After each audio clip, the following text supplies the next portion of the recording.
193대 0이 발칵 뒤집혔습니다. 반대 없음, 기권도 없음, 역사상 단 한 번도 없었던 만장일치가 터졌습니다. 그것도 상임이사국 투표에서요. 가장 충격적인 건 따로 있었습니다. 일본이 먼저 손을 들었습니다. 한국을 지지합니다. 중국도 거부권을 포기했습니다. 6개월 전만 해도 삼성의 나라라고 비웃던 강대국들이 전부 무릎을 꿇은 겁니다. 도대체 그 사이 무슨 일이 벌어진 걸까요? 아무도 몰랐던 한국의 15년 비밀 작전, 그 충격적인 전말을 지금 공개합니다. 시작하기 전 구독과 좋아요, 그리고 대한민국 화이팅 댓글로 한국을 응원해주세요. 저는 23년간 미국 국무부에서 일했습니다. CIA 분석관으로 시작해서 동아시아 태평양 담당 부차관보까지 올라왔어요. 그동안 수많은 외교 현장을 봤습니다. 냉전 종식도, 중국의 부상도, 러시아의 도발도 직접 목격했죠. 하지만 이건 달랐습니다. 제가 알던 세계 질서가 완전히 뒤집히는 순간이었어요. 그리고 솔직히 말하면 저는 그 변화를 가장 늦게 받아들인 사람 중 하나였습니다. 지금부터 그 6개월간의 이야기를 들려드리겠습니다. 제 이름은 마이클 브래들리. 미국이 얼마나 오만했는지, 그리고 한국이 얼마나 대단한 나라였는지를 가장 늦게 깨달은 남자입니다. 그해 가을, 워싱턴 D.C.의 아침은 유난히 차가웠습니다. 저는 국무부 해리 S. 트루먼 빌딩 7층 사무실에서 커피를 마시고 있었어요. 창밖으로 내셔널몰이 보였습니다. 워싱턴 기념탑이 아침 햇살에 하얗게 빛나고 있었죠. 평범한 목요일 아침이었습니다. 그때 휴대폰이 울렸어요. 비서실에서 온 긴급 호출이었습니다. 브래들리 부차관보님, 지금 즉시 상황실로 오십시오. 목소리가 떨리고 있었어요. 18년간 국무부에서 일하면서 이런 톤은 처음 들었습니다. 저는 커피잔을 내려놓고 복도로 나섰습니다. 엘리베이터를 기다릴 여유가 없었어요. 계단을 뛰어 내려갔습니다. 상황실 문을 열었을 때 이미 20여 명의 고위 관료들이 모여 있었습니다. 대형 스크린에 백악관 브리핑룸이 떠 있었어요. 대통령 대변인이 단상에 올라서고 있었습니다. 표정이 굳어 있었어요. 원고를 들고 있는 손이 미세하게 떨리고 있었습니다. 미합 중국은 오늘부로 방 안이 조용해졌습니다. 유엔을 포함한 주요 국제기구에서 공식 탈퇴합니다. 순간 숨이 멎는 것 같았습니다. 저만 그런 게 아니었어요. 상황실 전체가 얼어붙었습니다. 누군가의 커피잔이 바닥에 떨어져 깨지는 소리가 났습니다. 아무도 신경 쓰지 않았어요. 미국은 더 이상 비효율적인 국제체제에 미국 납세자들의 세금을 낭비하지 않겠습니다. 대변인의 목소리는 차분했습니다. 하지만 그 말의 무게는 상상을 초월했어요. 70년이었습니다. 70년간 미국이 주도해온 국제 질서가 단 한 번의 발표로 무너지고 있었습니다. 제 옆에 서 있던 제임스 밀러 차관보가 낮은 목소리로 중얼거렸습니다. 드디어 했군. 그 작자가 진짜 해버렸어. 밀러는 30년 경력의 강경파였습니다. 냉전 시대부터 국무부에 있었고 미국 우선주의를 누구보다 강하게 주장하던 사람이었어요. 그런 그조차 표정이 복잡했습니다. 대변인이 계속 말했습니다. 앞으로 미국은 실질적 국익에 기반한 양자 관계를 우선할 것입니다. 감사합니다. 그게 끝이었어요. 질문 시간도 없었습니다. 대변인은 원고를 접고 퇴장했어요. 스크린이 꺼졌습니다. 상황실에 무거운 침묵이 내려앉았습니다. 1시간 뒤 긴급 대책회의가 소집됐습니다. 회의실에는 동아시아, 유럽, 중동, 아프리카 담당 부서장들이 모두 모였습니다. 벽면 스크린에는 세계 지도가 떠 있었어요. 빨간 점들이 깜빡이고 있었습니다. 분쟁 지역들이었어요. 소말리아, 예멘, 시리아, 미얀마, 우크라이나 동부. 미국이 유엔을 통해 관여하고 있던 모든 지역이 한순간에 공백 상태가 됐습니다. 밀러 차관보가 회의를 주재했습니다. 상황을 정리하자. 당장 급한 건 뭐야? 유럽 담당 부서장이 손을 들었습니다. 나토 동맹국들이 난리입니다. 영국, 프랑스, 독일에서 긴급 연락이 쏟아지고 있어요. 뭐라는데? 미국 없는 안보리가 작동할 수 있느냐고 묻고 있습니다. 밀러가 코웃음을 쳤습니다. 작동. 원래 안보리가 제대로 작동한 적이 있었나? 면볕이 웃었습니다. 하지만 웃음기 없는 웃음이었어요. 중동 담당이 말했습니다. 걸프 지역 동맹국들도 우려를 표명하고 있습니다. 사우디, UAE, 카타르. 알아서들 하라고 해. 우리가 언제까지 그 인간들 뒤치다꺼리를 해줘야 하나? 밀러의 목소리에 짜증이 묻어났습니다. 저는 조용히 듣고만 있었습니다. 그때 아프리카 담당 부서장이 조심스럽게 말했습니다. 한 가지 문제가 있습니다. 뭔데? 소말리아 국경 지역입니다. 최근 무장 세력 간 충돌이 격화되고 있었는데 우리가 빠지면 밀러가 손을 저었습니다. 아프리카 문제는 아프리카가 해결해야지. 미국이 왜 거기까지 신경 써야 하나? 하지만 민간인 피해가. 그게 왜 미국 문제야? 회의실이 조용해졌습니다. 밀러가 자리에서 일어났습니다. 자, 정리하자. 우리의 우선순위는 명확해. 미국의 직접적인 안보 이익이 걸린 지역만 관리한다. 나머지는 각자 알아서 하라고 해. 그가 문 쪽으로 걸어가다가 멈췄습니다. 아, 그리고 한 가지. 그가 돌아봤습니다. 동아시아 쪽은 어때? 한국, 일본 반응은? 저는 대답했습니다. 일본은 긴급 강요회의를 소집했습니다. 상당히 당혹스러워하는 분위기입니다. 한국은 마찬가지입니다. 외교부가 성명을 준비 중이라고. 밀러가 끼어들었습니다. 한국이야 뭐. 우리가 지켜주는 나라잖아. 발밑에 불이 떨어졌을 테니 정신없겠지. 그가 웃었습니다. 솔직히 한국 걱정은 안 해도 돼. 주한미군 2만 8천 명이 있는 한 걔네가 뭘 할 수 있겠어? 몇몇이 따라 웃었습니다. 저도 웃었습니다. 그때는 정말 그렇게 생각했으니까요. 한국은 미국이 지켜주는 나라. 미국 없으면 아무것도 못하는 나라. 그게 제가 23년간 믿어온 상식이었습니다. 일주일 뒤 저는 제네바에 있었습니다. UN 유럽본부에서 긴급 고위급 회의가 소집됐거든요. 미국 탈퇴 이후 첫 번째 다자 협의였습니다. 제네바 팔레 데 나시옹. 거대한 회의장에 각국 대표들이 모였습니다. 하지만 분위기가 이상했어요. 미국 좌석이 비어 있었습니다. 70년간 그 자리를 채워온 성조기가 사라졌어요. 대신 덩그러니 빈 책상만 남아 있었습니다. 저는 옵저버 자격으로 참석했습니다. 공식적으로 미국은 빠졌지만 상황 파악은 해야 했으니까요. 회의가 시작됐습니다. 영국 대표가 먼저 말문을 열었습니다. 미국의 공백을 어떻게 메울 것인가. 이게 오늘 회의의 핵심 의제입니다. 프랑스 대표가 손을 들었습니다. EU가 주도적 역할을 해야 한다고 봅니다. 우리에겐 경험과 자원이 있습니다. 독일 대표가 고개를 저었습니다. 하지만 EU 내부 조율이 문제입니다. 27개국 합의를 끌어내려면 최소 6개월은 걸립니다. 6개월이요? 지금 분쟁 지역들이 불타고 있는데? 현실적으로 그렇습니다. 회의장이 웅성거렸습니다. 중국 대표가 말했습니다. 중국은 국제사회의 안정을 위해 더 큰 책임을 질 준비가 되어 있습니다. 러시아 대표가 끼어들었습니다. 흥미롭군요. 어떤 조건으로요? 조건이라니 무슨 말씀이십니까? 중국이 공짜로 뭔가를 한 적이 있던가요? 면볕이 웃었습니다. 중국 대표의 표정이 굳어졌어요. 일본 대표가 조심스럽게 말했습니다. 어쨌든 우리는 새로운 협력 체제를 만들어야 합니다. 미국 없이도 작동하는 시스템을요. 그때 누군가 말했습니다. 한국은 어떻습니까? 회의장이 조용해졌습니다. 발언자는 나이지리아 대표였습니다. 50대 초반에 침착해 보이는 여성이었어요. 한국이요? 프랑스 대표가 되물었습니다. 네. 한국도 이 논의에 포함되어야 하지 않을까요? 잠시 침묵이 흘렀습니다.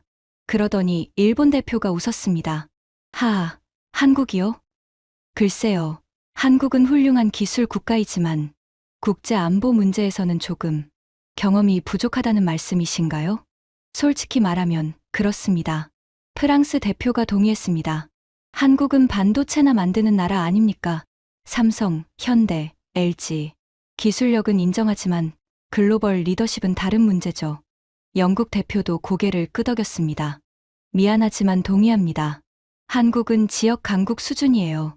글로벌 안보 체제를 논의하는 자리에 끼기엔. 그가 말끝을 흐렸습니다. 하지만 모두가 무슨 뜻인지 알았습니다. 한국은 자격이 안 된다. 나이지리아 대표가 뭔가 더 말하려 했지만 중국 대표가 끼어들었습니다. 본론으로 돌아가시죠. 시간이 없습니다. 그렇게 한국 이야기는 묻혔습니다. 회의가 끝나고 저는 복도로 나왔습니다. 제네바의 가을 해가 창문으로 비쳐들었어요.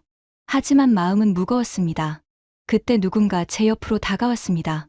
야마모토 켄지. 일본 외무성 심의관이었습니다. 브래들리 씨, 오랜만입니다. 야마모토 심의관, 반갑습니다. 우리는 악수를 나눴습니다. 야마모토가 복도 끝 커피 머신 쪽으로 고개를 끄덕였습니다.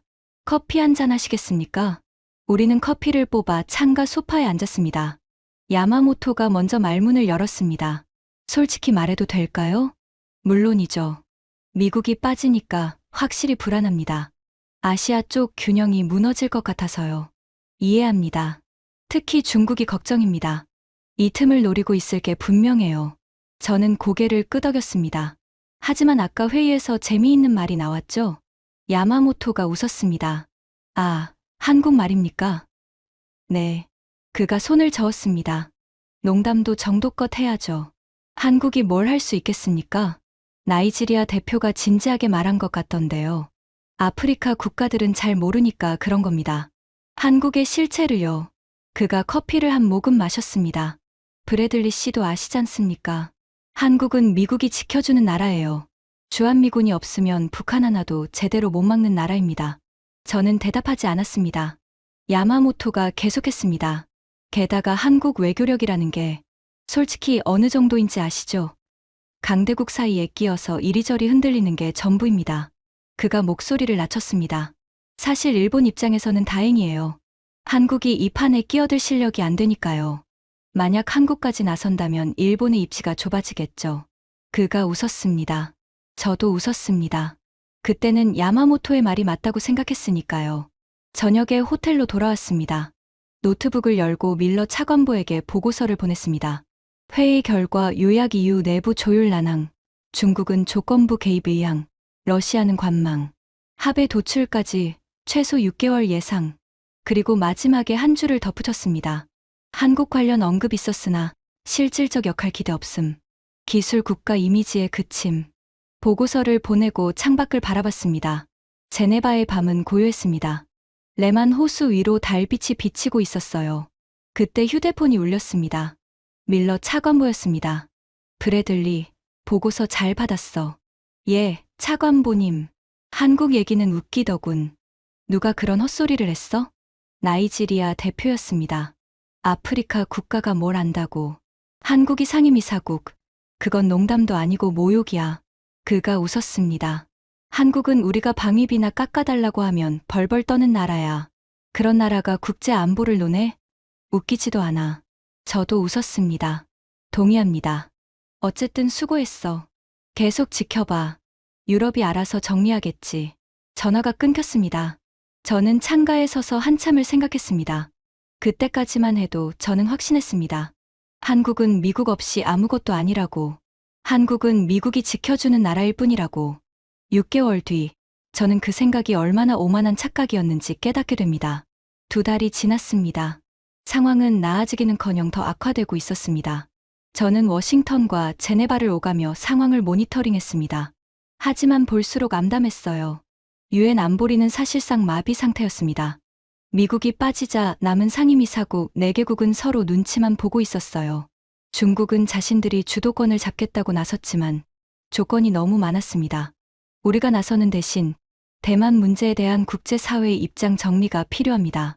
남중국해 관련 제재 해제도 논의해야 하고요.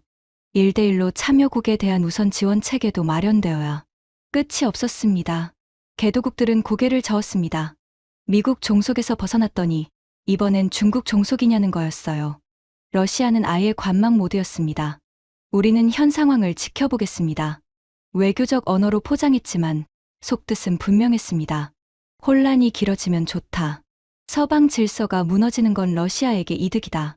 영국과 프랑스는 EU를 통해 뭔가를 해보려 했지만 내부 조율이 난항이었습니다.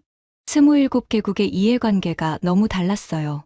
폴란드는 러시아 견제가 우선이라고 했고 그리스는 난민 문제가 급하다고 했습니다. 이탈리아는 경제 문제부터 해결하자고 했어요. 회의만 무한 반복이었습니다. 3달째 아프리카에서 비극이 터졌습니다.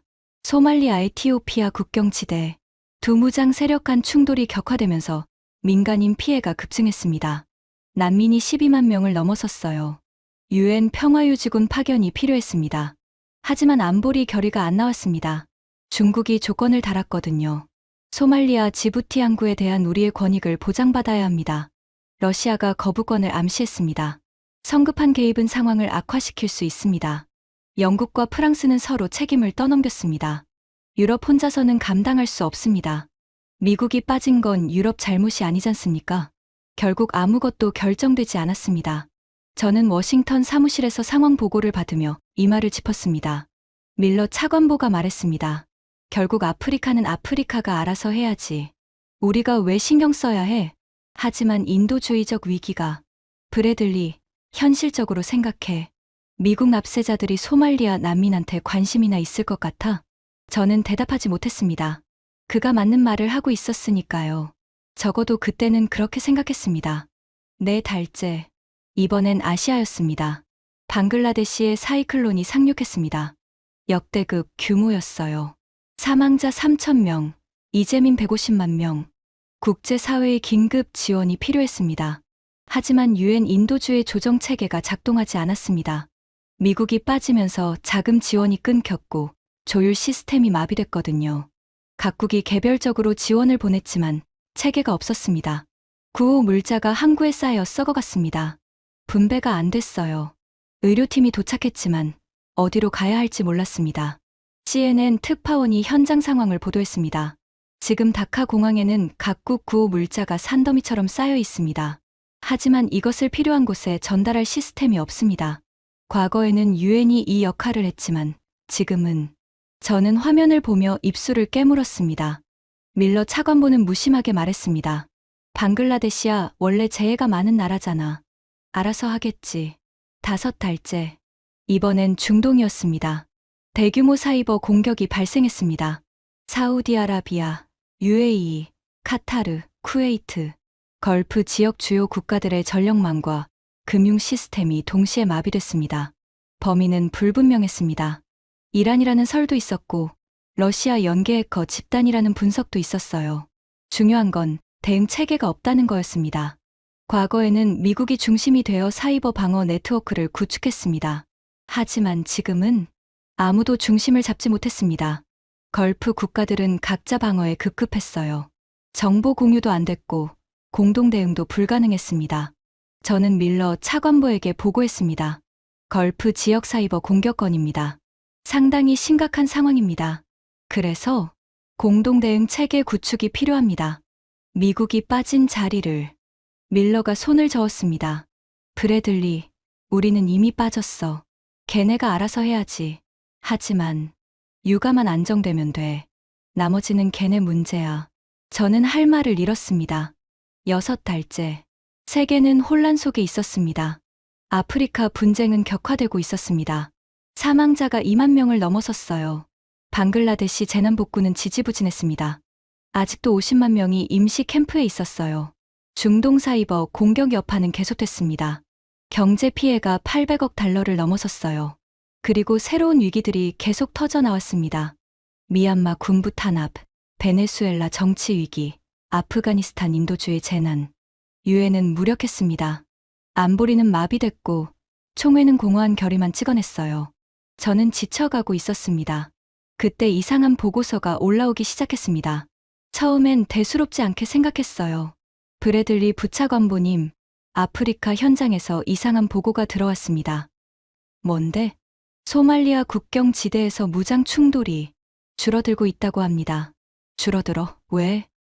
그게 확실하지 않습니다. 누군가 개입한 것 같은데 누군지 모르겠다고 하네요.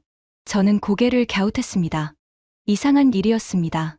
유엔도, 미국도, EU도 아무것도 안 했는데 상황이 나아지고 있다니. 그때는 그냥 지나쳤습니다. 하지만 일주일 뒤 더 구체적인 보고가 왔습니다. 방글라데시 구호 상황이 급격히 개선되고 있습니다. 뭐라고? 누군가 체계적으로 구호 물자 분배 시스템을 구축한 것 같습니다. 현지 NGO들도 놀라고 있다고. 누가 한 건데? 그게 확인이 안 됩니다. 그리고 중동에서도 보고가 왔습니다. 사이버 방어 시스템이 구축되고 있습니다. 출처 불명의 기술 지원이라고 하는데 저는 점점 혼란스러워졌습니다. 도대체 누가? 미국도 아니고 EU도 아니고 중국도 아닌데 누가 이 모든 것을 하고 있는 겁니까? 그때까지 저는 몰랐습니다. 그 누군가가 15년 전부터 조용히 준비해온 나라라는 것을, 바로 한국이라는 것을 저는 직접 확인하기로 했습니다. 보고서만으로는 도저히 이해가 안 됐거든요. 소말리아 국경지대, 2달 전만 해도 하루에 수십 명씩 죽어나가던 곳이었습니다. 그런데 갑자기 충돌이 줄었다고요? 유엔도 안 갔고, 미국도 안 갔고, EU도 안 갔는데 말이 안 됐습니다. 저는 밀러 차관보에게 출장 허가를 요청했습니다. 아프리카, 거기 왜? 현장 상황을 직접 확인하고 싶습니다. 뭘 확인해? 우린 빠졌잖아. 그게 이상한 보고가 있어서요. 밀러가 귀찮다는 듯 손을 저었습니다. 알았어, 가봐. 대신 빨리 끝내고 와. 저는 다음날 케냐 나이로비행 비행기에 올랐습니다. 나이로비에서 경비행기로 갈아타고 소말리아 국경 근처까지 갔습니다. 유엔 난민 캠프가 있는 다다브 지역이었어요. 경비행기에서 내리는 순간 뜨거운 공기가 얼굴을 때렸습니다. 섭씨 42도. 숨쉬기조차 힘들었어요. 현지 NGO 코디네이터가 저를 맞았습니다. 사라 음원기. 케냐 출신의 40대 여성이었어요. 10년간 이 지역에서 일했다고 했습니다. 브래들리 씨, 멀리서 오셨네요. 상황을 직접 보고 싶었습니다. 그럼 직접 보여드리죠. 우리는 낡은 지프차에 올랐습니다. 먼지투성이 도로를 30분쯤 달렸을 때 사라가 말했습니다. 저기 보이세요? 저는 창밖을 봤습니다. 국경 초소 근처에 뭔가 설치되어 있었습니다. 안테나 같은 것들이 여러 개 서 있었어요. 태양광 패널도 보였습니다. 저게 뭡니까? 조기 경보 시스템이에요. 뭐라고요? 사라가 차를 세웠습니다. 우리는 차에서 내려 가까이 다가갔습니다. 장비들이 깔끔하게 설치되어 있었습니다. 카메라, 센서, 통신 장비. 상당히 정교해 보였어요. 저는 장비 측면에 붙어 있는 라벨을 봤습니다. 심장이 멈추는 것 같았습니다. 한글이었어요. 대한민국 국제협력단 제공. 이게 한국 장비입니까? 사라가 고개를 끄덕였습니다. 네, 2달 전에 설치됐어요. 누가 설치한 겁니까? 한국 팀이요. 조용히 와서 조용히 설치하고 갔어요. 저는 멍하니 서 있었습니다. 이 시스템이 뭘 하는 건데요? 무장 세력 이동을 감지해요. 충돌 가능성이 감지되면 양측에 경고를 보내죠. 동시에 국제사회에도 알림이 갑니다. 그래서 충돌이 줄어든 겁니까? 네, 기습이 불가능해졌거든요. 서로가 서로를 볼 수 있으니까 먼저 공격할 명분이 사라진 거예요. 저는 할 말을 잃었습니다. 미국이, EU가, 유엔이 6개월간 회의만 하고 있을 때 한국은 이미 현장에서 문제를 해결하고 있었던 겁니다. 사라가 저를 난민 캠프로 데려갔습니다. 캠프 입구에 임시 의료시설이 있었습니다. 그곳에서도 한글이 보였어요. 대한민국 긴급의료지원단. 저는 안으로 들어갔습니다. 의료진들이 분주하게 움직이고 있었습니다. 환자들이 줄지어 기다리고 있었어요. 한 의사가 제게 다가왔습니다. 50대 초반으로 보이는 한국인이었어요. 외국 분이시네요. 어디서 오셨어요? 미국 국무부에서 왔습니다. 의사의 표정이 묘해졌습니다. 국무부요? 여긴 왜? 상황을 파악하러 왔습니다. 실례지만 이 의료팀은 언제부터 여기 있었습니까? 의사가 잠시 생각했습니다. 이 지역은 3년째예요. 하지만 한국 의료팀이 아프리카에 온 건 15년 전부터입니다. 15년이요? 네. 처음엔 작은 규모로 시작했어요. 의료 봉사 수준이었죠. 그런데 점점 확대됐습니다. 그가 창밖을 가리켰습니다. 지금은 아프리카 12개국에 한국 의료팀이 상주하고 있어요. 긴급 대응 시스템도 구축했고 현지 의료진 교육도 하고 있습니다. 저는 믿기지 않았습니다. 그런 건 왜 언론에 안 나옵니까? 의사가 웃었습니다. 우린 홍보하러 온 게 아니니까요. 그냥 필요한 일을 하는 거예요. 저는 캠프를 둘러봤습니다. 곳곳에 한국의 흔적이 있었습니다. 식수 정화 시설, 태양광 발전기, 이동식 화장실. 모두 조용히 체계적으로 설치되어 있었어요. 사라가 말했습니다. 솔직히 말씀드릴게요. 브래들리 씨. 저는 그녀를 봤습니다. 저도 처음엔 한국을 잘 몰랐어요. 삼성, 현대. 그 정도만 알았죠. 그녀가 고개를 저었습니다. 하지만 10년간 이 일을 하면서 깨달았어요. 한국은 다른 나라들과 달라요. 어떻게요?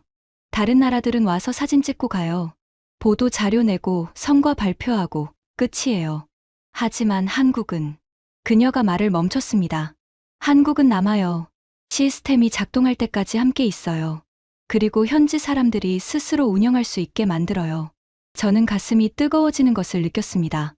그리고 가장 중요한 건요. 사라가 저를 똑바로 봤습니다. 한국은 조건을 안 달아요. 정치적 지지도, 경제적 양보도 요구하지 않아요. 그냥 필요한 걸 물어보고, 해주고, 떠나요. 저는 아무 말도 할 수 없었습니다. 나이로비로 돌아오는 비행기 안에서 저는 생각에 잠겼습니다. 15년. 한국은 15년 전부터 이 일을 해왔다고 했습니다. 아무도 모르게, 아무 조건 없이. 왜? 미국은 국익을 따지고, 중국은 조건을 달고, 러시아는 방관하는데, 한국은 왜 아무것도 바라지 않고 이 일을 해왔을까요? 저는 휴대폰을 꺼내 검색을 시작했습니다. 한국 해외 봉사, 한국 PKO, 한국 재난 지원. 정보가 쏟아져 나왔습니다. 남수단, 레바논, IT, 필리핀, 네팔. 한국은 조용히, 하지만 꾸준히 세계 곳곳에서 활동하고 있었습니다. 제가 몰랐을 뿐이었어요. 아니, 관심이 없었던 거죠. 한국은 미국이 지켜주는 나라. 그 편견이 제 눈을 가리고 있었던 겁니다. 케냐에서 돌아온 직후, 저는 방글라데시로 향했습니다. 사이클론 피해 현장이었습니다. 아직도 50만 명이 임시 캠프에 있다는 보고를 받았거든요. 하지만 동시에 상황이 급격히 개선되고 있다는 이상한 보고도 올라오고 있었습니다. 다카 국제공항에 내렸을 때 습한 공기가 폐를 눌렀습니다. 공항 밖으로 나오자마자 혼란이 보였습니다. 구호 물자를 실은 트럭들이 줄지어 서 있었어요. 하지만 뭔가 달랐습니다. 2달 전 보도에서는 물자가 쌓여 썩어가고 있다고 했는데 지금은 트럭들이 질서정연하게 움직이고 있었습니다. 저는 현지 가이드와 함께 가장 피해가 컸던 바리살 지역으로 향했습니다. 4시간 거리였어요. 도로 상태가 좋지 않았습니다. 곳곳에 물웅덩이가 있었고 무너진 건물 잔해도 보였습니다. 하지만 복구 작업이 한창이었습니다. 중장비들이 움직이고 있었어요. 작업자들이 분주했습니다. 저는 창밖을 보며 물었습니다. 저 중장비들은 어디서 온 겁니까? 가이드가 대답했습니다. 한국이요. 뭐라고요? 한국에서 보낸 거예요. 사이클론 터지고 72시간 만에 도착했어요. 72시간. 저는 믿을 수 없었습니다. 미국은 아직도 지원 규모를 논의 중이었는데 한국은 이미 장비를 보냈다고요? 바리살에 도착했습니다. 임시 캠프가 보였습니다. 천막들이 줄지어 서 있었어요. 하지만 케냐에서 본 것과는 완전히 달랐습니다. 정돈되어 있었습니다. 식수 배급소, 의료 텐트, 급식소가 체계적으로 배치되어 있었어요. 사람들이 줄을 서 있었지만 혼란스럽지 않았습니다. 저는 캠프 관리 본부를 찾아갔습니다. 거기서 한국인을 만났습니다. 30대 후반의 여성이었어요. 조끼에 한국국제협력단 KOICA라고 적혀 있었습니다. 실례합니다. 미국 국무부에서 왔는데요. 여성이 돌아봤습니다. 눈 밑에 다크서클이 짙었습니다. 며칠째 제대로 못 잔 것 같았어요. 국무부요? 무슨 일이시죠? 상황을 파악하러 왔습니다. 여기 시스템이 인상적인데 어떻게 이렇게 빨리 구축됐습니까? 여성이 쓴웃음을 지었습니다. 빨리요? 이건 15년 전부터 준비한 거예요. 또 15년이었습니다. 무슨 말씀이시죠? 한국은 방글라데시에서 15년 전부터 재난 대비 훈련을 했어요. 현지 공무원들, NGO들과 함께요. 매년 2번씩 합동 훈련을 했죠. 저는 눈을 크게 떴습니다. 그래서 시스템이 있었던 겁니까? 네. 재난이 터지면 누가 뭘 해야 하는지 다 정해져 있어요. 우리가 오면 바로 작동하게요. 그녀가 태블릿을 꺼내 보여줬습니다. 화면에 복잡한 도표가 떠 있었습니다. 물류 흐름, 인력 배치, 의료 수요 예측. 이 시스템은 한국이 개발했어요. 재난 발생 시 실시간으로 상황을 분석하고 자원을 최적 배분해요. 저는 화면을 뚫어지게 봤습니다.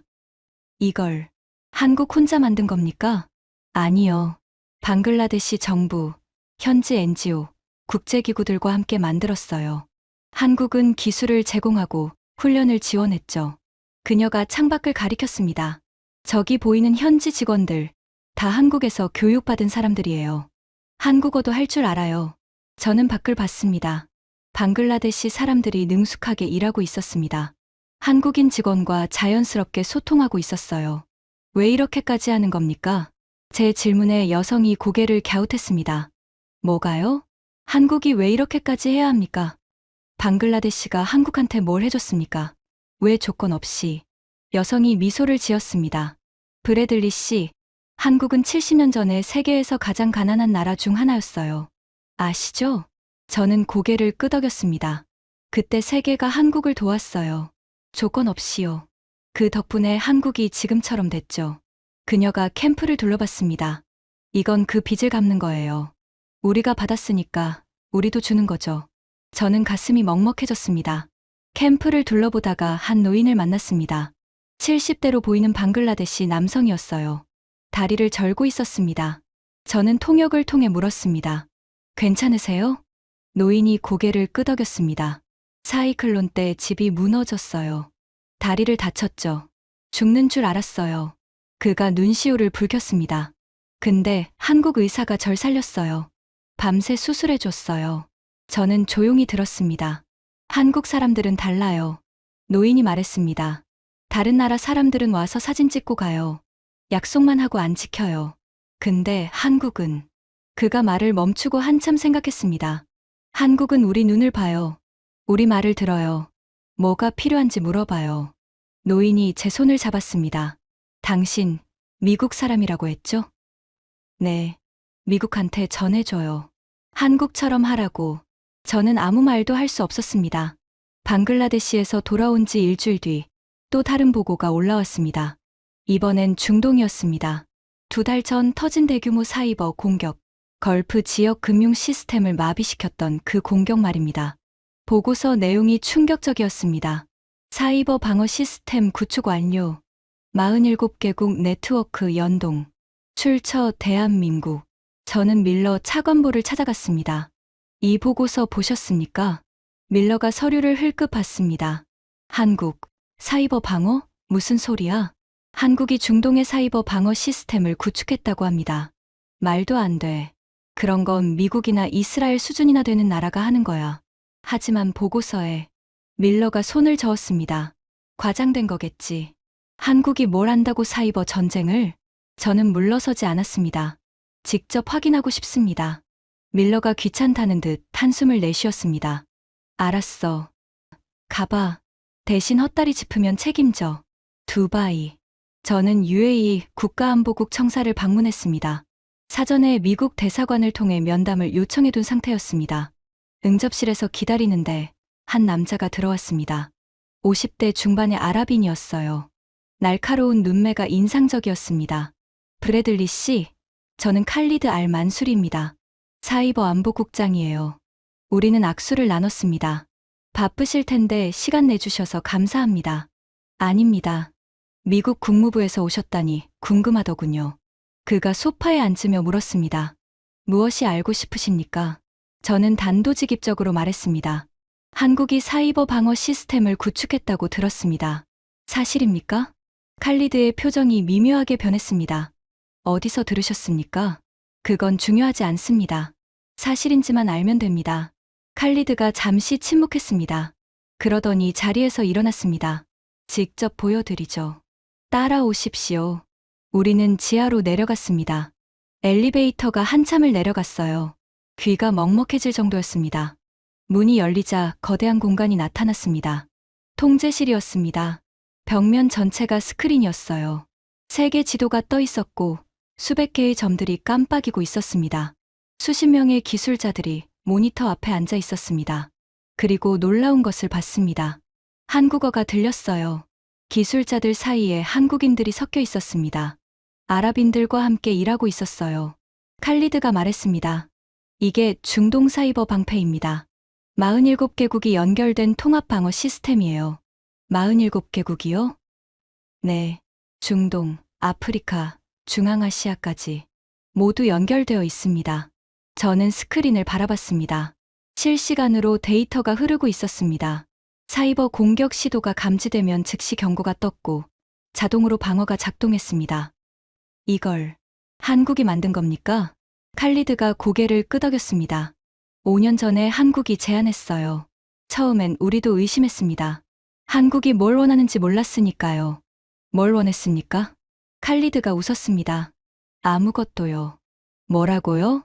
한국은 조건을 안 달았어요. 기술을 공유하고 인력을 교육하고 시스템을 구축했죠. 그리고 운영권은 우리에게 넘겼어요. 저는 믿기 어려웠습니다. 왜요? 왜 조건 없이? 칼리드가 어깨를 으쓱했습니다. 저도 물어봤어요. 한국 책임자에게요. 뭐라고 하던가요? 연결된 세계에서는 한 곳이 무너지면 모두가 무너진다. 우리는 같이 안전해지거나 같이 위험해지거나 둘 중 하나다. 그렇게 말했어요. 저는 한참 서 있었습니다. 2달 전 사이버 공격 때 이 시스템이 작동했습니까? 칼리드가 고개를 끄덕였습니다. 24시간 만에 공격을 차단했어요. 이 시스템이 없었다면 피해가 10배는 됐을 겁니다. 그가 저를 똑바로 봤습니다. 브래들리 씨, 솔직히 말씀드릴게요. 네. 미국이 빠지고 우리는 불안했어요. 누가 우리를 지켜줄지 몰랐으니까요. 그가 스크린을 가리켰습니다. 하지만 한국이 있었어요. 조용히, 묵묵히 준비하고 있었죠. 우리가 몰랐을 뿐이에요. 저는 가슴이 뜨거워지는 것을 느꼈습니다. 미국은 70년간 우리가 지켜준다고 했어요. 하지만 떠날 때는 하루아침이었죠. 칼리드의 목소리에 쓴맛이 섞여 있었습니다. 한국은 15년간 아무 말 없이 준비했어요. 그리고 필요할 때 거기 있었죠. 누가 진짜 친구인지 이제 알겠더군요. 저는 대답할 말을 찾지 못했습니다. 워싱턴으로 돌아왔습니다. 저는 보고서를 작성했습니다. 아프리카, 방글라데시, 중동에서 본 모든 것을 담았어요. 15년간의 준비, 47개국 네트워크, 127조 원 규모의 투자, 4만 7천 명의 인력 파견 누적, 숫자로 보니 더 충격적이었습니다. 보고서를 밀러 차관보에게 제출했습니다. 그는 읽더니 코웃음을 쳤습니다. 그래서 뭐? 한국이 좀 도왔다고? 좀이 아닙니다. 세계적으로 15년간. 브래들리, 현실적으로 생각해. 한국이 아무리 잘해도 강대국은 못 돼. 군사력이 뭔데? 경제 규모가 뭔데? 저는 반박하고 싶었지만 참았습니다. 알겠습니다. 그리고 이 보고서는 외부에 유출하지 마. 괜히 한국이 잘났다는 인식 퍼지면 우리한테 손해야. 저는 사무실을 나왔습니다. 손이 부들부들 떨렸습니다. 분노 때문이 아니었어요. 부끄러움 때문이었습니다. 그날 밤, 제네바에서 긴급 연락이 왔습니다. 유엔에서 비공식 고위급 회의가 소집됐다는 거였습니다.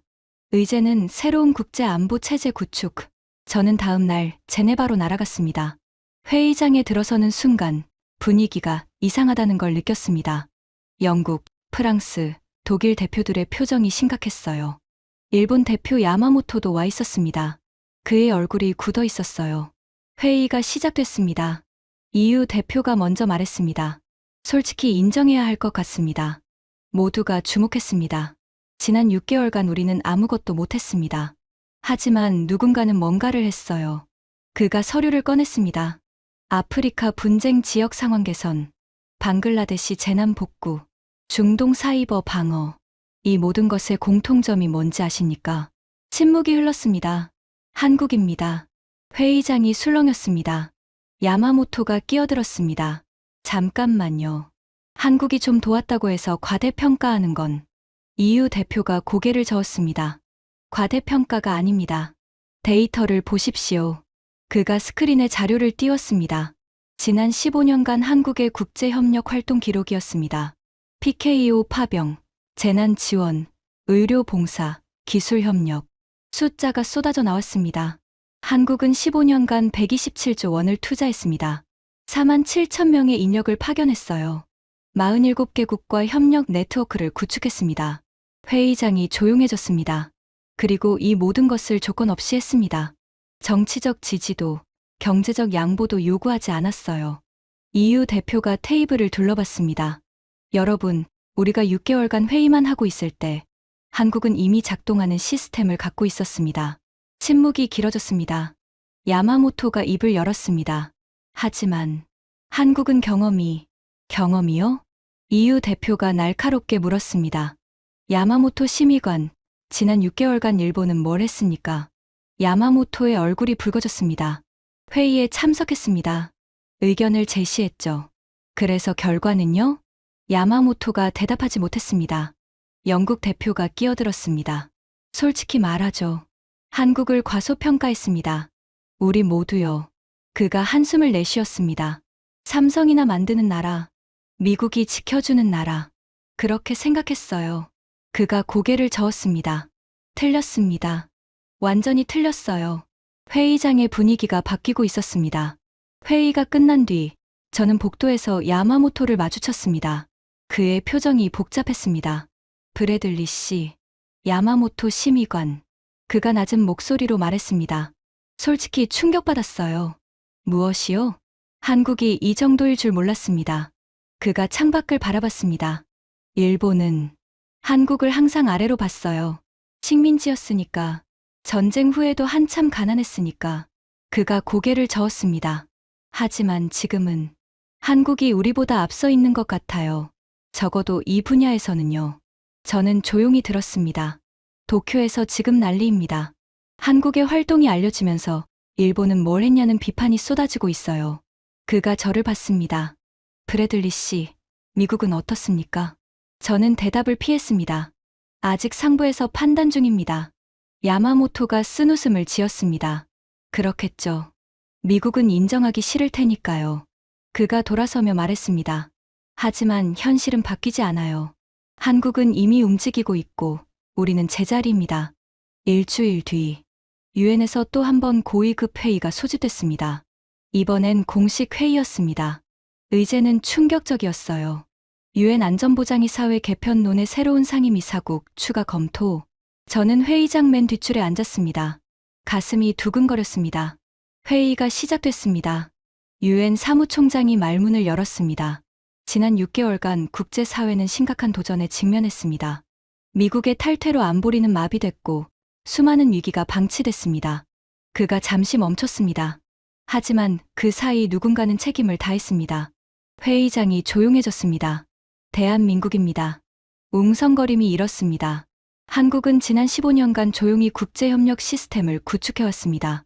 그리고 미국이 빠진 공백을 메웠습니다. 아프리카에서, 아시아에서, 중동에서 사무총장이 테이블을 둘러봤습니다. 오늘 우리는 한국의 역할을 공식적으로 논의하고자 합니다. 그 순간 중국 대표가 손을 들었습니다. 류웨이, 중국 외교부 부부장이었습니다. 잠깐만요. 모두가 그를 봤습니다. 한국을 상임이사국으로? 그건 시기상조입니다. 그가 서류를 내려놓으며 말했습니다. 한국은 미국의 동맹국입니다. 사실상 미국의 꼭두각시죠. 그런 나라가 상임이사국이 되면 안보리의 균형이 무너집니다. 회의장이 술렁였습니다. 야마모토가 손을 들었습니다.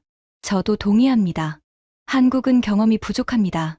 상임이사국은 70년 이상의 역사와 검증이 필요합니다. 프랑스 대표도 끼어들었습니다.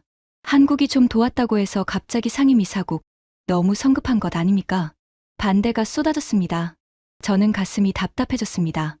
역시 안 되는 건가? 그때였습니다. 문이 열렸습니다. 한 여성이 들어왔습니다. 40대 중반으로 보였어요. 단정한 정장 차림이었습니다. 한국 대표였습니다. 김서영. 한국 외교부 다자외교 조정관. 그녀가 조용히 자리에 앉았습니다. 사무총장이 말했습니다. 김 조정관, 발언하시겠습니까? 김서영이 천천히 일어났습니다. 그녀의 목소리는 차분했습니다. 감사합니다, 사무총장님. 그녀가 회의장을 둘러봤습니다. 여러분의 우려를 이해합니다. 한국은 작은 나라입니다. 강대국이 아니죠. 그녀가 미소를 지었습니다. 하지만 한 가지 묻고 싶습니다. 그녀가 중국 대표를 봤습니다. 리 부부장님, 지난 6개월간 중국은 아프리카 분쟁에 어떤 기여를 하셨습니까? 리웨이의 표정이 굳어졌습니다. 우리는 외교적 노력을 숫자로 말씀해 주시겠어요? 침묵. 김서영이 야마모토를 봤습니다. 야마모토 심의관님, 일본은 방글라데시 재난에 어떤 지원을 하셨습니까? 야마모토가 우물쭈물했습니다. 예산 심의가, 내부 조율이, 그러니까 아무것도 안 하셨다는 거죠. 회의장이 조용해졌습니다. 김서영이 다시 말했습니다. 한국은 15년간 127조 원을 투자했습니다. 4만 7천 명을 파견했어요. 47개국과 협력 네트워크를 구축했습니다. 그녀가 서류를 꺼냈습니다. 여기 기록이 있습니다. 아프리카 조기 경보 시스템, 아시아 재난 대응 체계, 중동 사이버 방어망. 모두 한국이 구축했어요. 그녀가 테이블을 둘러봤습니다. 우리는 조건을 달지 않았습니다. 정치적 지지도, 경제적 양보도 요구하지 않았어요. 그녀의 목소리가 단단해졌습니다. 왜냐고요? 한국은 알기 때문입니다. 진정한 힘은 지배가 아니라 신뢰에서 나온다는 걸요. 회의장이 숨을 죽였습니다. 여러분이 회의하는 동안 한국은 일했습니다. 여러분이 조건을 따지는 동안 한국은 사람을 살렸습니다. 그녀가 중국 대표를 다시 봤습니다. 리 부부장님, 한국이 미국 꼭두각시라고 하셨죠? 리웨이가 불편한 표정을 지었습니다. 그럼 왜 47개국이 한국과 협력하고 있을까요? 왜 아프리카와 중동이 한국을 신뢰할까요? 미국 때문인가요? 리웨이가 대답하지 못했습니다. 아닙니다. 한국이 조건 없이 도왔기 때문입니다. 김서영이 마지막으로 말했습니다. 한국은 상임이사국 자리를 구걸하러 온 게 아닙니다. 우리는 이미 일하고 있어요. 여러분의 인정이 있든 없든. 그녀가 자리에 앉았습니다. 회의장이 완전히 고요해졌습니다. 10분간 휴식이 선언됐습니다. 저는 복도로 나왔습니다. 각국 대표들이 웅성거리고 있었습니다. 야마모토가 일본 측 관계자들과 급히 통화하고 있었어요. 표정이 심각했습니다. 리웨이도 전화기를 들고 어딘가에 보고하고 있었습니다. 15분 뒤 회의가 재개됐습니다. 야마모토가 먼저 손을 들었습니다. 모두가 그를 봤습니다. 그의 얼굴이 창백했습니다. 발언해도 되겠습니까? 사무총장이 고개를 끄덕였습니다. 야마모토가 천천히 일어났습니다. 그가 심호흡을 했습니다. 저는 일본을 대표하여 말씀드립니다. 회의장이 조용해졌습니다. 일본은 한국의 역할을 인정합니다. 웅성거림이 일었습니다. 야마모토가 계속했습니다. 그리고 한국의 상임이사국 진출을 지지합니다. 회의장이 술렁였습니다. 저는 귀를 의심했습니다. 일본이 한국을? 야마모토의 목소리가 떨렸습니다. 솔직히 인정합니다. 일본은 한국을 과소평가했습니다. 아니, 무시했습니다. 그가 고개를 숙였습니다. 하지만 지난 6개월의 기록은 거짓말을 하지 않습니다. 한국은 행동으로 증명했습니다. 그가 김서영을 봤습니다. 김 조정관님, 죄송합니다. 그리고 존경합니다. 회의장에 감탄이 흘렀습니다.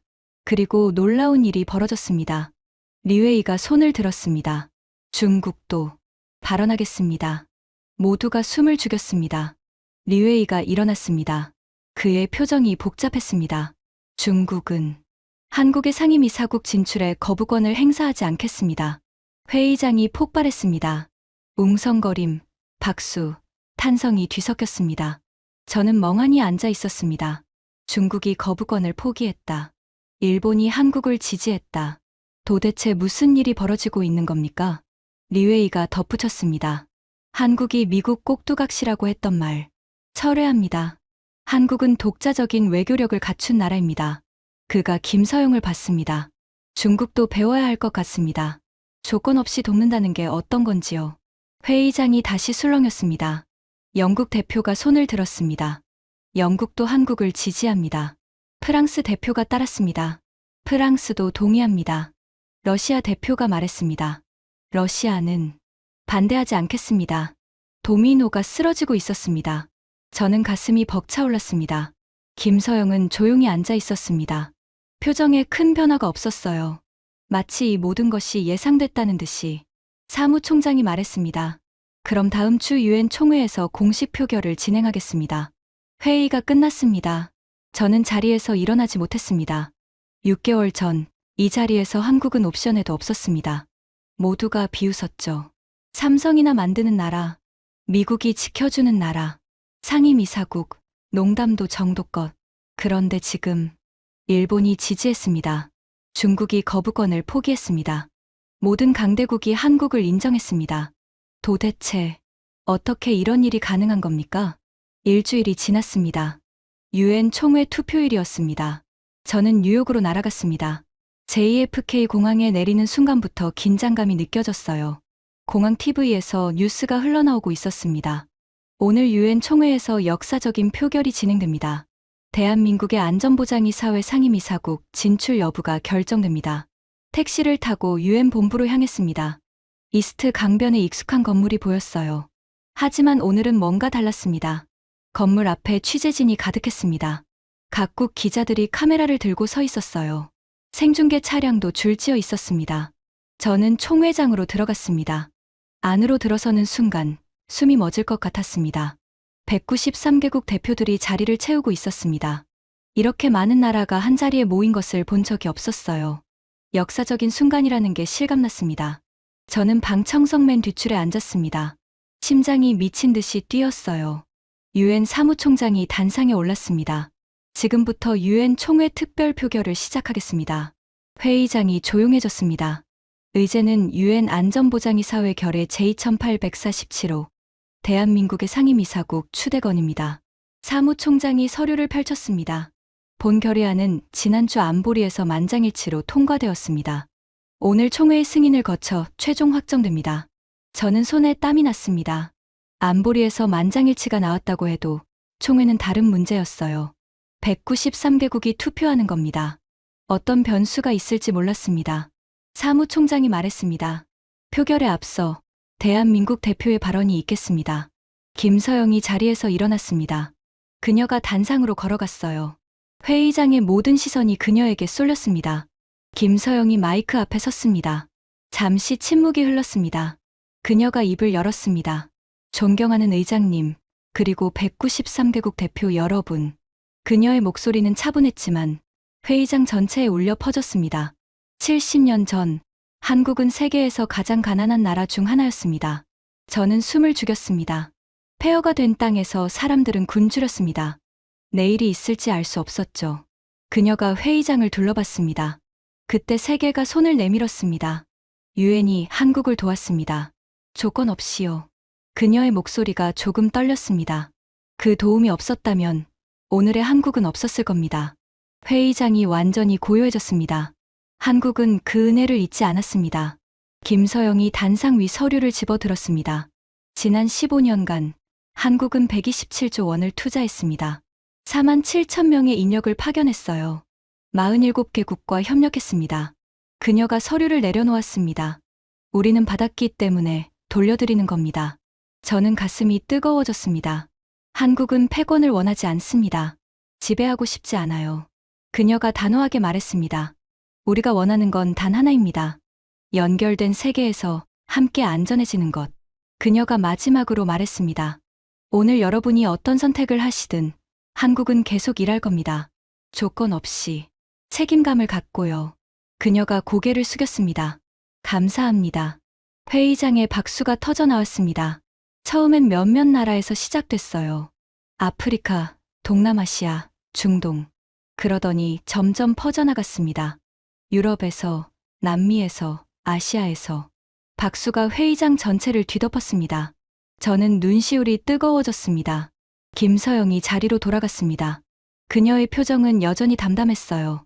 하지만 눈가가 촉촉해 보였습니다. 사무총장이 다시 단상에 섰습니다. 그럼 표결을 시작하겠습니다. 회의장이 다시 조용해졌습니다. 대한민국의 유엔 안전보장이사회 상임이사국 추대에 찬성하시는 나라는 녹색 버튼을, 반대하시는 나라는 적색 버튼을, 기권하시는 나라는 황색 버튼을 눌러주십시오. 저는 손을 꽉 쥐었습니다. 회의장 전면의 대형 스크린에 숫자가 떴습니다. 찬성 0, 반대 0, 기권 0. 투표가 시작됐습니다. 첫 번째 숫자가 바뀌었습니다. 찬성 1, 가나였습니다. 그 다음 찬성 2, 나이지리아. 찬성 5, 찬성 12, 찬성 27. 숫자가 빠르게 올라갔습니다. 저는 화면을 뚫어지게 봤습니다. 반대는 여전히 0이었어요. 기권도 0점. 찬성 58, 찬성 89, 찬성 127. 회의장에서 웅성거림이 시작됐습니다. 모든 나라가 찬성하고 있었어요. 찬성 156, 찬성 178, 찬성 191. 심장이 터질 것 같았습니다. 찬성 192. 하나가 남았습니다. 저는 스크린을 봤습니다. 마지막 미투표국이 떠 있었어요. 미국, 회의장이 숨을 죽였습니다. 미국은 공식적으로 유엔에서 탈퇴했지만 옵저버 자격으로 이 투표에 참여할 수 있었습니다. 상징적인 의미였어요. 미국이 어떤 선택을 하느냐. 저는 미국 대표단 쪽을 봤습니다. 밀러 차관보가 앉아 있었어요. 그의 얼굴이 굳어 있었습니다. 손이 버튼 위에서 멈춰 있었어요. 10초가 지났습니다. 20초. 회의장 전체가 그를 지켜보고 있었습니다. 밀러가 천천히 손을 움직였습니다. 녹색 버튼. 찬성. 화면이 바뀌었습니다. 찬성 193. 반대 0. 기권 0. 회의장이 폭발했습니다. 박수와 환호가 쏟아졌습니다. 193대 0점. 단 한 표의 반대도 없이, 단 한 표의 기권도 없이 유엔 역사상 유례없는 만장일치였습니다. 저는 자리에서 일어날 수 없었습니다. 눈물이 흘렀어요. 왜 우는지 모르겠었습니다. 기쁨인지, 부끄러움인지, 감동인지 모든 감정이 뒤섞여 있었습니다. 사무총장이 마이크를 잡았습니다. 결의 제2847호가 만장일치로 가결되었음을 선포합니다. 박수가 다시 터져나왔습니다. 대한민국은 오늘부로 유엔 안전보장이사회 6번째 상임이사국이 됩니다. 김서영이 자리에서 일어났습니다. 각국 대표들이 그녀에게 다가와 악수를 청했어요. 아프리카 대표들이 먼저 왔습니다. 감사합니다. 한국이 우리를 잊지 않았어요. 방글라데시 대표가 그녀의 손을 잡았습니다. 한국은 진짜 친구입니다. 중동 대표들도 줄을 섰어요. 한국과 함께라면 안심입니다. 저는 그 장면을 지켜봤습니다. 그리고 깨달았습니다. 이건 한국의 승리가 아니었어요. 신뢰의 승리였습니다. 15년간 조용히, 조건 없이 쌓아온 신뢰. 그게 오늘 폭발한 거였습니다. 투표가 끝나고 저는 복도로 나왔습니다. 밀러 차관보가 창가에 서 있었어요. 그의 뒷모습이 보였습니다. 어깨가 축 처져 있었어요. 저는 다가갔습니다. 차관보님. 밀러가 돌아봤습니다. 그의 눈이 충혈되어 있었어요. 브래들리. 그가 한숨을 내쉬었습니다. 내가 옳았어. 저는 아무 말도 하지 못했습니다. 한국을 무시했어. 삼성이나 만드는 나라라고. 미국이 지켜주는 나라라고. 그가 고개를 저었습니다. 완전히 틀렸어. 밀러가 창밖을 바라봤습니다. 23년간 외교를 했어.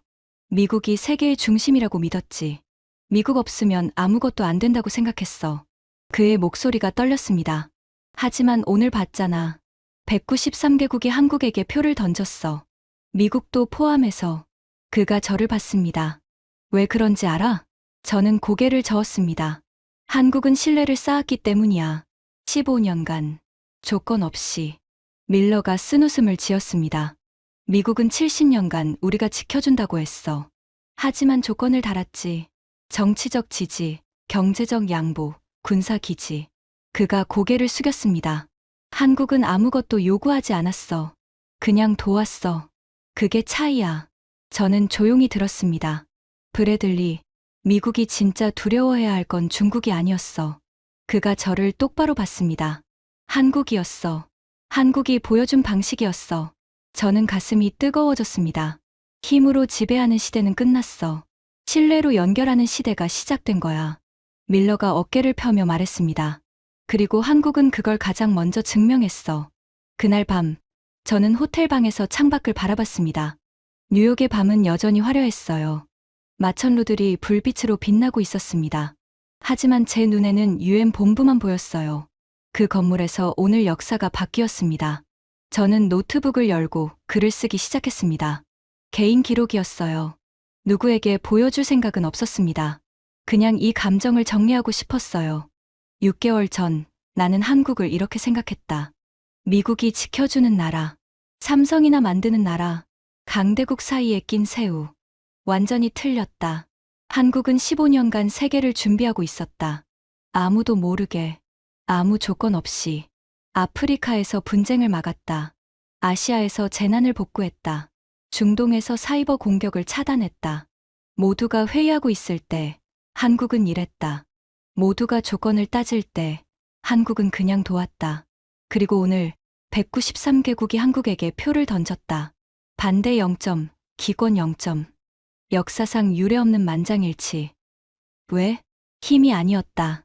한국은 세계 10위권 경제 대국이지만 군사력으로 따지면 강대국이 아니다.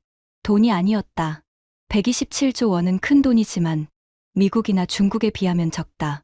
그럼 뭐였을까? 신뢰였다. 15년간 조용히 쌓아온 신뢰. 조건 없이 도운 기억. 떠나지 않고 남아있던 시간. 그게 오늘 폭발한 거다. 나는 23년간 미국 국무부에서 일했다. 미국이 세계의 중심이라고 믿었다. 미국이 없으면 세계가 작동하지 않는다고 생각했다. 오만이었다. 미국이 빠지자 세계는 새로운 중심을 찾았다. 그리고 그 중심은 한국이었다. 미국은 70년간 힘으로 세계를 지켰다. 한국은 15년간 신뢰로 세계를 연결했다. 어느 쪽이 더 오래 갈까? 답은 이미 나왔다. 저는 그를 멈추고 창밖을 바라봤습니다. 뉴욕의 밤하늘에 별이 보였어요. 희미했지만 분명히 빛나고 있었습니다. 한국도 그랬던 것 같아요. 희미하게, 하지만 꾸준히 빛나고 있었던 거죠. 우리가 몰랐을 뿐이었습니다. 다음 날 아침, 저는 유엔 본부를 다시 찾았습니다. 어제의 열기는 가라앉았지만 건물 분위기가 달라져 있었어요.